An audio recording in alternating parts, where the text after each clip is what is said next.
नमस्कार जय हिंद साथियों। मैं हूं सुनील राठौर, आपके अपने इस चैनल पर स्वागत करता हूं। साथियों, आज यह तीसरे नंबर की आपकी क्लास होगी जिसमें हम चर्चा करेंगे बैंकिंग व्यवस्था के बारे में। और लास्ट दो क्लास में आपने राष्ट्रीय आय के बारे में जानकारी प्राप्त की और उन सभी शब्दावली से आप अवगत हुए जो आपको जानना आवश्यक थी। उसी क्रम में आज की क्लास में भी आप कहीं ऐसी शब्दावली से अवगत होंगे जो आपने दैनिक दिनचर्या में तो सुनी होगी या दैनिक जीवन में आपने उन शब्दों को सुना ही होगा, लेकिन जब आपसे परिभाषित करने को वो कहा जाए तो शायद आप वहाँ पर थोड़ा सा अपने आप को कम निष्पादन दे पाते होंगे या फिर कम परफॉर्मेंस आप कर पाते होंगे। तो चलिए साथियों, आज की क्लास में आपको ऐसी असुविधा का सामना ना करना पड़े, आप हर शब्द की परिभाषा उसी प्रकार से दे पाएं जिस प्रकार से आप उस शब्द को जानते हो। तो चलिए साथियों, आज की क्लास में हम जो चर्चा करेंगे उसका थोड़ा सा एक ओवरव्यू दे देना चाहूँगा और हम आगामी क्लास में किस टॉपिक को कवर करते हुए चलेंगे वो भी मैं बतला देता हूँ। देखिएगा, बैंकिंग प्रणाली और वित्तीय बाजार आपका इकोनॉमी में एक सब्जेक्ट एक टॉपिक होता है। मतलब इकोनॉमी सब्जेक्ट के अंतर्गत एक टॉपिक होता है बैंकिंग प्रणाली, और साथ में आपको वित्तीय व्यवस्था पढ़ना पड़ती है या फिर वित्तीय बाजार पढ़ना पड़ता है। ठीक है, बैंकिंग प्रणाली के अंतर्गत आपको खास तौर पर जानना होता है कि बैंकिंग चीज़ें क्या चीज़ें, बैंक क्या होती है, बैंकिंग क्या होती है, बैंकिंग प्रणाली क्या होती है, और भारत में बैंकिंग प्रणाली का इतिहास कैसा रहा है। और साथ ही साथ में अगर देखें तो भारत में जो बैंकिंग प्रणाली की एक व्यवस्था है वो किस प्रकार से वर्गीकृत है वो भी हमें देखना होती है। तो हम इस बैंकिंग प्रणाली के अंतर्गत इन सारे बिंदुओं पर चर्चा करेंगे, जैसे कि बैंक क्या होता है ये भी आपको बतलाऊंगा, बैंकिंग प्रणाली क्या होती है ये हम देखेंगे आज, और बैंकिंग प्रणाली का इतिहास भी आज की क्लास में जानेंगे। व्यापारिक बैंक और केंद्रीय बैंक में क्या डिफरेंस होता है ये भी मैं आज की क्लास में आपको बतला दूंगा। फिर भारत में बैंकिंग प्रणाली, अगर समय ने इजाजत दिया तो आज की क्लास में हम इसे भी स्टार्ट कर देंगे। भारत में बैंकिंग प्रणाली का किस प्रकार का एक प्रकार का क्लासिफिकेशन कैसा पाया जाता है। ठीक है, फिर गैर बैंकिंग वित्तीय संस्थाएं, नॉन फाइनेंशियल इंस्टीट्यूशंस होते हैं आपके। ठीक है, नॉन बैंकिंग फाइनेंशियल इंस्टीट्यूशंस, तो उसके बारे में भी देखेंगे। इसे एनबीएफसी कहा जाता है। ठीक है, एनबीएफसी। ठीक है, अब जो ये एनबीएफसी आपका, ये आपका प्रीलिम्स एग्जाम में भी सिलेबस के अंतर्गत आप देखेंगे तो आपको मिल जाएगा। फिर हम अगले सेक्टर जो होगा आपका वित्तीय व्यवस्था होगा। इस वित्तीय व्यवस्था में वित्तीय बाजार की चर्चा की जाती है, जो कि दो टाइप का होगा आपका, एक पूंजी बाजार और एक मुद्रा बाजार। ये वित्तीय बाजार क्या होता है? वित्तीय उपकरण का या वित्तीय प्रपत्रों का, जैसे कि बॉन्ड, शेयर, ठीक है, प्रतिभूति, इन सभी का जिस स्थान पर क्रय विक्रय होता है, जहां पर इनका क्रय विक्रय होता है, उसी को क्या बोलते हैं? वित्तीय बाजार। बाजार होता क्या है? जहां पर वस्तुओं और तथा मुद्राओं का क्या होता है? आदान प्रदान होता है, क्रय विक्रय होता है, वस्तु का क्रय विक्रय होता है, उसी को तो बाजार बोलते हैं। तो ऐसे ही वित्तीय बाजार बोलना है तो वित्तीय उपकरणों या फिर वित्तीय प्रपत्रों, जैसे कि बॉन्ड, शेयर, परिसंपत्ति, प्रतिभूति, ठीक है, इनका जहां पर क्रय विक्रय होता है उस भौतिक अवसंरचना को क्या बोलेंगे हम? वित्तीय बाजार। ये अगर आपका पूंजी बाजार और मुद्रा बाजार दो टाइप का है, शॉर्ट टर्म में है। शॉर्ट टर्म मतलब अल्पावधि के लिए तो मुद्रा बाजार, और दीर्घ अवधि के लिए ऐसी प्रक्रिया अगर होती हैं, गतिविधियां होती है तो उसे पूंजी बाजार बोलते हैं। खैर, इसका टॉपिक हम अलग से समझेंगे। आज हम सबसे पहले देखते हैं आखिर ये बैंकिंग प्रणाली का मतलब होता क्या है, बैंकिंग प्रणाली और बैंक का मतलब होता क्या है। तो इनको समझते हैं, एक एक करके हम जानेंगे। ये बैंक क्या होती है, सबसे पहले समझते हैं कि बैंक क्या होती है। देखिएगा, एक सेकंड रुकिए थोड़ा।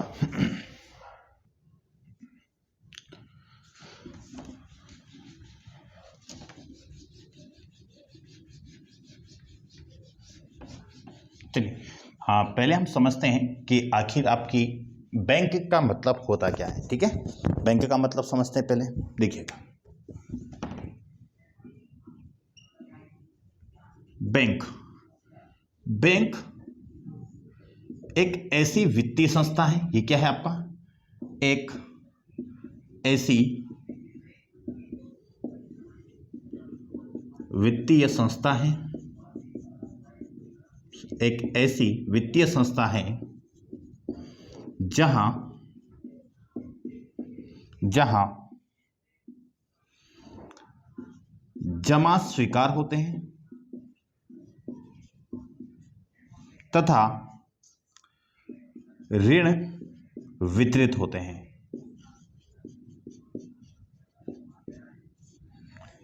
समझ पा रहे हैं आप?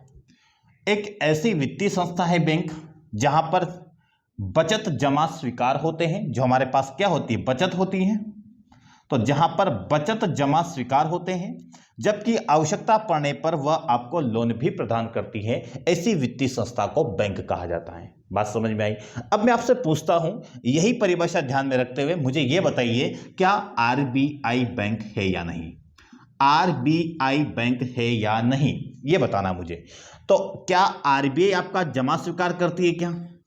जमा स्वीकार करती है क्या, बताइए। बचत जमा स्वीकार करती है क्या? तो आप कहेंगे सर ऐसा तो नहीं करती है, तो जमा स्वीकार नहीं करती है। क्या आपको यह लोन देती है क्या? आपको लोन नहीं देती है, बैंकों को लोन देती है। तो ध्यान रखना, आरबीआई बैंक नहीं है। ध्यान रखना, आरबीआई किसी भी प्रकार का बैंक नहीं है। बात क्लियर रखना, ठीक है, क्योंकि मैं क्वेश्चन करूंगा आपसे तब आपको एक क्लैरिटी हो जाएगी। बैंक क्या होती है? एक वित्तीय, ऐसी वित्तीय संस्था है जहां पर बचत जमा, लोगों के बचत जमा को स्वीकार किया जाता है और लोगों के बीच ऋण को वितरित किया जाता है। उस वित्तीय संस्था को बैंक कहा जाता है। अब देखिएगा, ये क्या है? जमा स्वीकार करना और ऋण वितरित करना, ये एक प्रकार की आपकी क्या है? आर्थिक गतिविधियां हैं। क्या है? आर्थिक गतिविधियां हैं।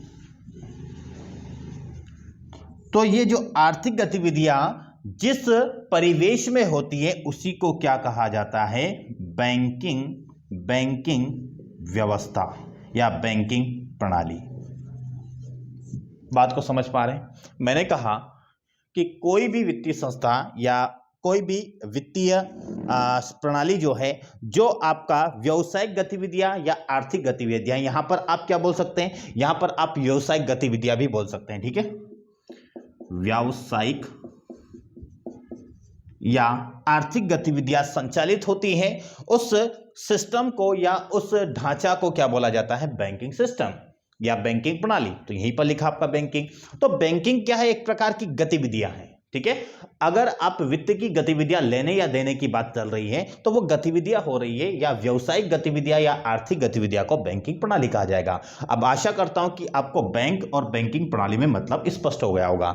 अब हम बात करेंगे बैंकिंग प्रणाली का इतिहास। अब बैंकिंग प्रणाली का इतिहास क्या होता है उसको समझते हैं, तो उससे पहले इसको रफ कर देते हैं यहां पर, ठीक है। अब बैंकिंग प्रणाली का हम इतिहास समझेंगे, ठीक है। अब बैंकिंग प्रणाली का इतिहास हम समझते हैं। इतिहास का मतलब बैंकिंग प्रणाली की शुरुआत आगे कहां से हुई है, तो आप देखेंगे और आप पाएंगे कि 1668 में स्वेरिंग्स रिस्क बैंक स्वीडन में सबसे पहले स्थापित हुई। यह विश्व का पहला बैंक था। क्या था? विश्व की पहली बैंक, विश्व की पहली बैंक स्थापित 1668 में। फिर आप बात करें 1664 नहीं, आपका यहां पर ध्यान रखें 1694 है, ठीक है। ये 1664 नहीं है, 1694। तो 1694 में इंग्लैंड में, ठीक है, इंग्लैंड में बैंकिंग की स्थापना हुई है। फिर अगर बात करें 1931 में ये यूएसए में बैंकिंग प्रणाली की शुरुआत हुई। अगर भारतीय संदर्भ में बात करें, भारत में अगर इन्हीं बातों की चर्चा करें कि भारत में बैंकिंग प्रणाली की कैसी क्या रूपरेखा है, तो सबसे पहले मैं आपसे बात करूंगा, सबसे पहले 1806 की हम बात करेंगे। कब की बात करेंगे? 1806 की अगर बात करें, और 3 में सन यहां पर मेंशन कर देता हूं, 1800 से 1840 और एक हो जाएगा आपका तीसरा, जिससे कहा जाएगा 1800 यहां पर हो जाएगा 43, ठीक है, 1843। यहां पर आपका कलकत्ता प्रेसिडेंसी बैंक,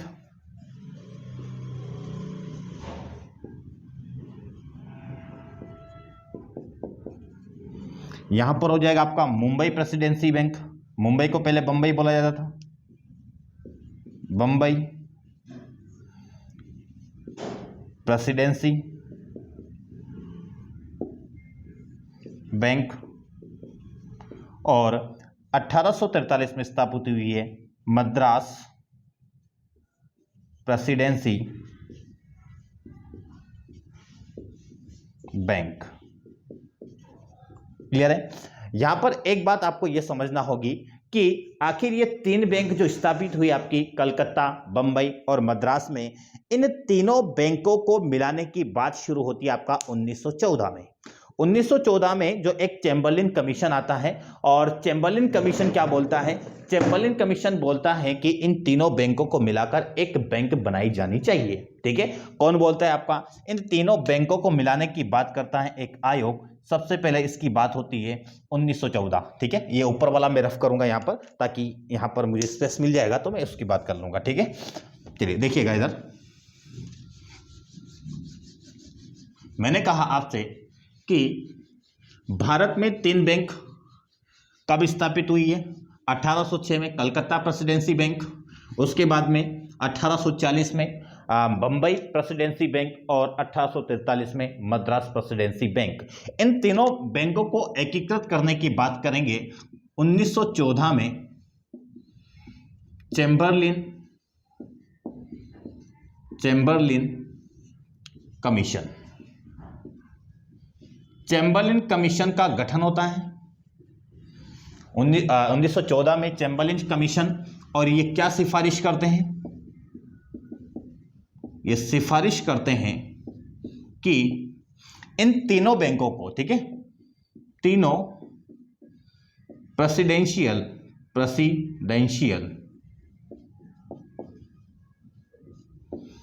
बैंकों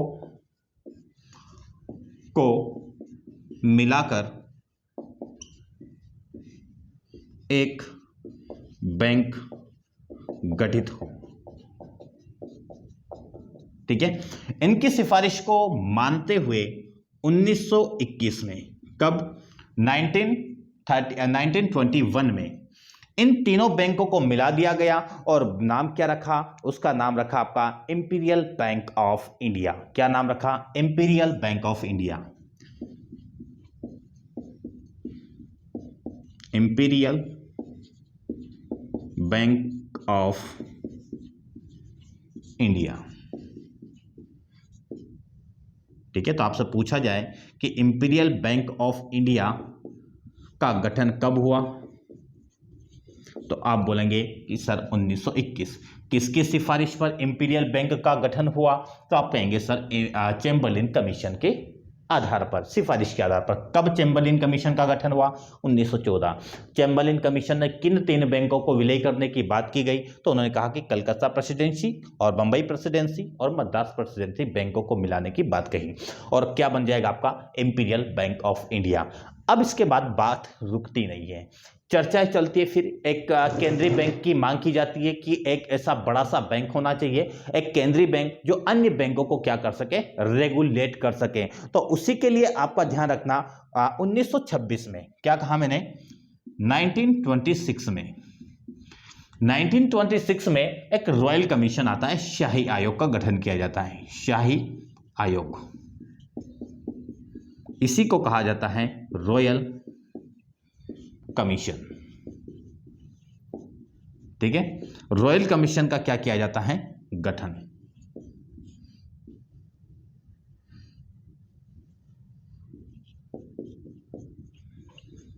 रॉयल कमीशन या शाही आयोग का गठन किया जाता है। गठन करने का उद्देश्य क्या था? इसका उद्देश्य क्या है गठन करने का? उद्देश्य था कि एक केंद्रीय बैंक का गठन किया जाए।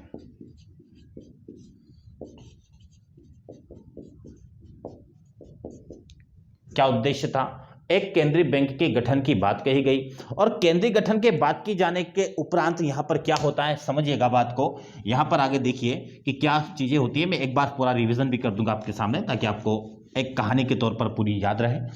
जब उद्देश्य रखा कि केंद्रीय बैंक का गठन किया जाए, तो इसी के परिप्रेक्ष्य में या फिर इसी उद्देश्य को आप क्या मान लीजिएगा? सिफारिश मान लीजिएगा।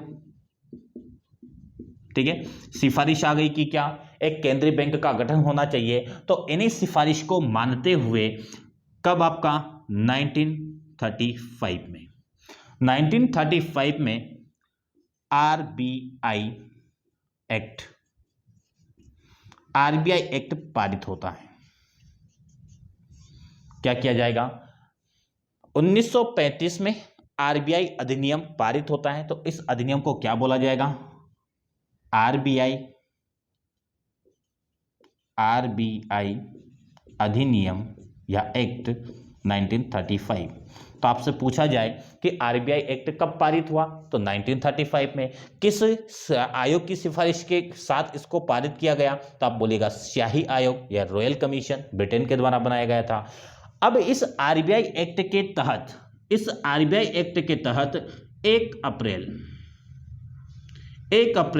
1936, ध्यान रखना आप यहां पर, आप एक गलती, ये मिस्टेक मत कर दीजिएगा। यहां पर एक मिस्टेक हो रही है। 1934 में तो आरबीआई एक्ट लाया गया और 1935 यहां पर, ये करेक्शन कर लीजिएगा। तो 1934 में आरबीआई एक्ट पारित किया गया, और ये आरबीआई एक्ट पारित करने, एक्ट में क्या होता है, कई सारे प्रावधान मेंशन होते हैं, तो उसमें एक प्रावधान मेंशन किया 1 अप्रैल 1935 को आरबीआई का क्या हो गया, गठन हो गया। आरबीआई का गठन हुआ, किस रूप में हुआ? केंद्रीय बैंक के रूप में। केंद्रीय बैंक के रूप में क्या हुआ, गठन हुआ। इसीलिए मैंने यहां पर आपको मेंशन किया है कि व्यापारिक बैंक और केंद्रीय बैंक में क्या अंतर होता है, मैं आपको समझाऊंगा। अब आरबीआई क्या बन गया आपका? केंद्रीय बैंक, ठीक है, सेंट्रल बैंक बन गया आपका कौन? आरबीआई। कब गठन हुआ? 1 अप्रैल 1935। किस एक्ट के माध्यम से? तो आरबीआई एक्ट 1934 का एक्ट है, उसके तहत, जो कि शाही आयोग ने सिफारिश किया था केंद्रीय बैंक के रूप में, तो उसी सिफारिश को मानते हुए एक एक्ट 1934 में पारित किया गया। उसके तहत 1 अप्रैल 1935 में आपका आरबीआई का गठन कर दिया गया। तो ये कहानी किसकी है? आरबीआई के गठन का इतिहास अगर आपसे पूछा जाए तो किस प्रकार का है, वो आपको यहां पर समझ में आ जाएगा, ठीक है। अब यहां पर आपको कुछ और बातें मैं बताना चाहूंगा, जैसे कि आरबीआई का गठन हो गया। अब आरबीआई के गठन के बाद इसमें कुछ निदेशक भी नियुक्त होंगे, और इस आरबीआई का गवर्नर भी होगा। तो ये गवर्नर यहीं से नियुक्त होने लग जाएंगे, और हेडक्वार्टर कहां पर होगा, उनकी हम थोड़ी सी एक बात कर लेते हैं, ताकि आपको वो इन्फॉर्मेशन भी रहे। क्योंकि जो प्रीलिम्स एग्जाम होती है वो इन्फॉर्मेशन की एग्जाम होती है, आपको जानकारी होना चाहिए, ठीक है। और उस जानकारी को कैसे यूज करें वो आपका मेंस होता है, ठीक है। चलिए अब देखते हैं हम आरबीआई का गठन हो गया और उसके बारे में क्या प्रमुख जानकारी है वो एकत्रित करते हैं। 1 अप्रैल 1935 को आरबीआई का गठन होता है केंद्रीय बैंक के रूप में। तो इसके गवर्नर नियुक्त किए जाएंगे, किसके द्वारा? सरकार द्वारा नियुक्ति होती है। जबकि इसमें कुछ निदेशक होते हैं जिनकी नियुक्ति निजी शेयर धारकों द्वारा की जाती थी, ठीक है।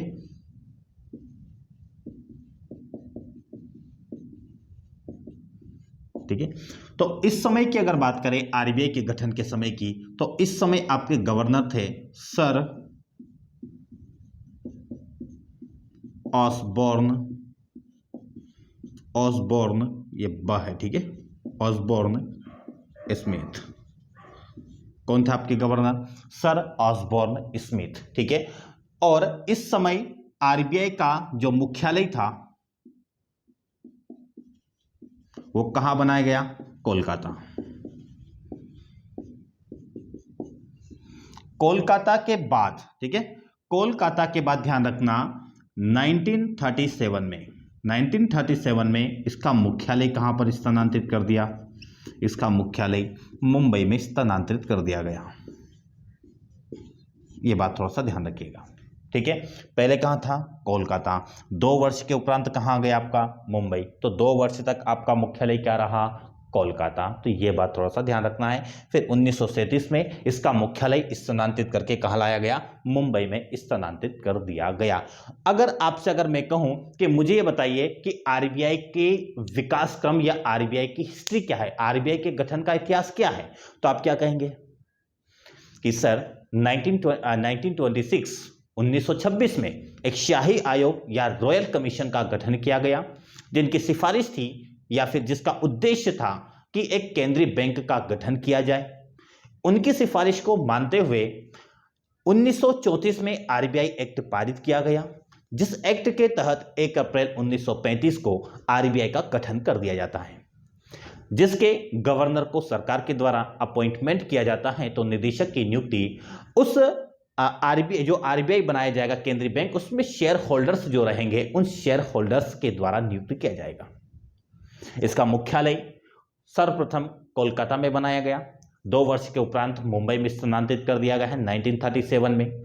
इसके प्रथम जो गवर्नर थे वो बनेंगे सर ऑसबॉर्न स्मिथ।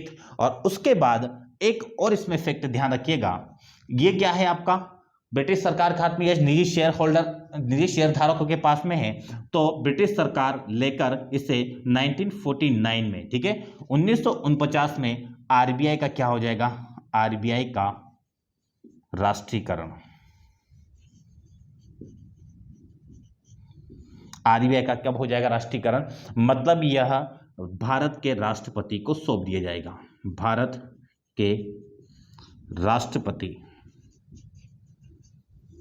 राष्ट्रपति को सौंपा। कब, 1949 में। तो 1949 में किसका, आरबीआई का क्या हुआ, राष्ट्रीयकरण। और इसी समय आपके जो प्रथम भारतीय गवर्नर बनेंगे सीडी देशमुख।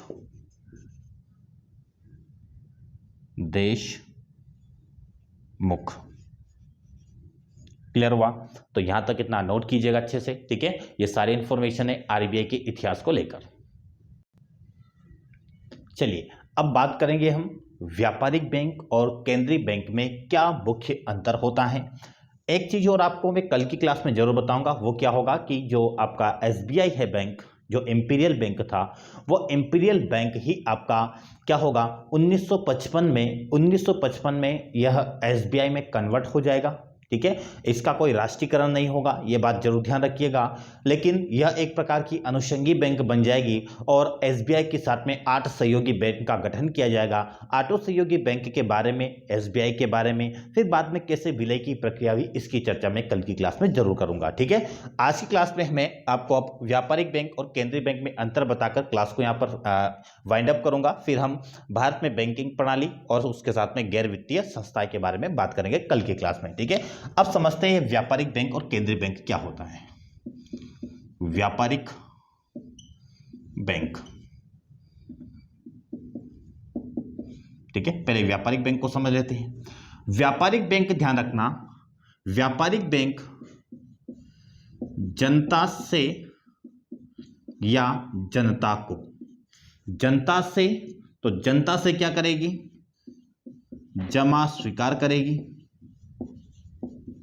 जनता से जमा स्वीकार करेगी और जनता को ऋण उपलब्ध करवाएगी, ऋण उपलब्ध, जनता को ऋण उपलब्ध करवाएगी। तो जनता से जमा स्वीकार करेगी, बचत जो रहेगा उसको जमा स्वीकार करेगी और ऋण उपलब्ध करवाएगी आवश्यकता पड़ने पर। और जो ये व्यापारिक बैंक होती हैं, इसका जो उद्देश्य होता है लाभ कमाना। क्या होता है, उद्देश्य लाभ कमाना।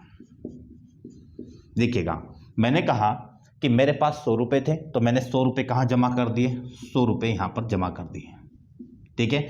इसका मुझे 10% जो है वार्षिक ब्याज दर मिला, तो मुझे कितना मिल जाएगा रिटर्न, मुझे जमा स्वीकार करने के बाद मुझे 10% के हिसाब से 10% का अगर इंटरेस्ट देखा जाए तो मुझे कितने मिल जाएंगे, 110 रुपये मुझे प्राप्त हो जाएंगे।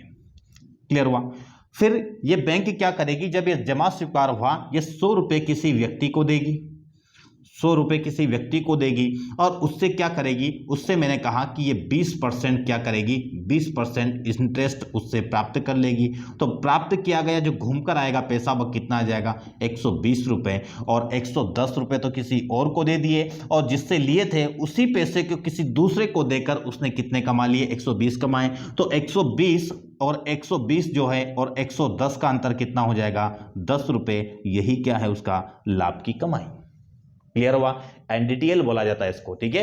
कितना ब्याज दे दिया और आगे से कितना ब्याज ले लिया, इन दोनों के बीच का जो डिफरेंस होता है उसी को आप एनडीटीएल बोलते हैं। आगे हम समझेंगे, इसको अच्छे से समझेंगे एनडीटीएल, ठीक है। Net demand and time liabilities को इसका फुल फॉर्म होता है। बाकी काम कल देखेंगे नेक्स्ट चीज़ों में, जब बैंकिंग प्रणाली आगे का पढ़ेंगे हम तब, ठीक है।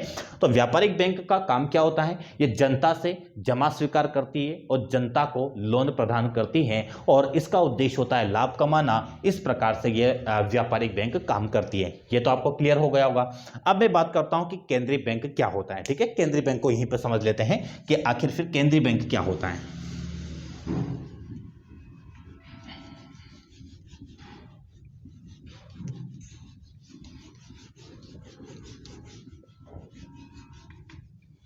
देखिएगा, केंद्रीय बैंक, ठीक है।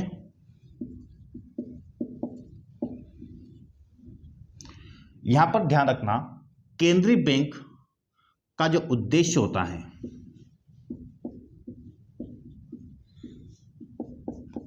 आर्थिक विकास। उद्देश्य क्या होता है? आर्थिक विकास। आर्थिक विकास हो, इसका प्रमुख उद्देश्य होता है। और इसी उद्देश्य को ध्यान में रखते हुए केंद्रीय बैंक रेगुलेटरी बॉडी का काम करती है।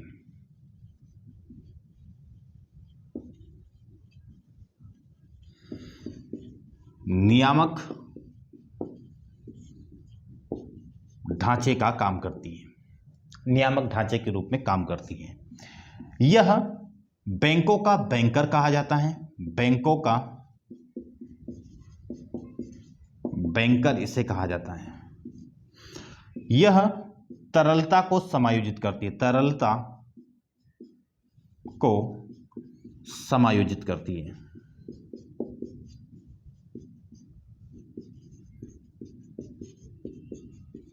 तरलता को समायोजित करने का मतलब क्या है? मतलब यह है कि मुद्रास्फीति को यह नियंत्रित करके रखती है, ज्यादा महंगाई ना हो जाए और मंदी की स्थिति भी ना आ जाए। तो आपका जो है तरलता को क्या करके रखेगी, या समायोजित करके रखेगी। लोगों के पास ज्यादा पैसा इकट्ठा भी ना हो जाए, लोगों के पास धन की कमी भी ना हो जाए। तो ये क्या होगा? लिक्विडिटी को मेंटेन करके रखता है। तो मेंटेन करने के लिए तो इस तरलता को समायोजित किस आधार पर करता है? उसके लिए मॉनेटरी पॉलिसी जारी करता है, मौद्रिक नीति जारी करता है। मौद्रिक नीति कौन बनाता है? आपका आरबीआई तो बनाता है। तो ये मौद्रिक नीति भी हमें पढ़ना है, क्या इसकी संरचना होती है, क्या कार्यप्रणाली होती है इसकी, ठीक है। तो ये तरलता का समायोजन किसके आधार पर करती है? मौद्रिक नीति के आधार पर। तो ये केंद्रीय बैंक होती है, किसी प्रकार का आपका जमा स्वीकार नहीं करती है, ना ही किसी को ऋण देती है, लेकिन बैंकिंग, इंटर बैंकिंग लोन यह करवा सकती है और यह सरकार के लिए पैसा इकट्ठा कर सकती है, सरकार के लिए यह पूंजी एकत्रित कर सकती है, ठीक है। आपने ट्रेजरी बिल नाम सुना होगा। ट्रेजरी बिल क्या होता है? यह सरकार के लिए पैसा इकट्ठा करने का एक काम है, जो जीरो डेप्थ पर, मतलब आपका बिना इंटरेस्ट के, यह सरकार के लिए पैसा का व्यवस्था करती है, ठीक है। तो यह जो आपका केंद्रीय बैंक है, यह बैंकों का बैंकर होता है, रेगुलेटरी बॉडी का काम करता है, तरलता को समायोजित करता है, और भी कई सारे काम हैं। तो हम कहां पर पढ़ेंगे उसको? बैंकिंग प्रणाली के अंतर्गत सारी चीजें आरबीआई के बारे में पढ़ेंगे। हमारा केंद्रीय बैंक कौन है? आरबीआई, ठीक है। केंद्रीय बैंक क्या है? आरबीआई। तो ये थोड़ा सा ध्यान रखिएगा, ठीक है। बाकी का हम भारत में जो बैंकिंग प्रणाली है इसको कल की क्लास में कंटिन्यू करेंगे, गैर बैंकिंग वित्तीय संस्था को भी कल की क्लास में कंटिन्यू करेंगे, और साथ में आपको एसबीआई की जो किस प्रकार का परिवर्तन, विलय कैसे है, जो व्यापारिक बैंक है आपकी, ठीक है, उनका कैसे विलय कब कब हुआ है, उस विलय की भी हम कल की क्लास में बात करेंगे। तो चलिए साथियों, आज के लिए इतना है, मिलते हैं फिर कल की क्लास में। तब तक के लिए नमस्कार, जय हिंद।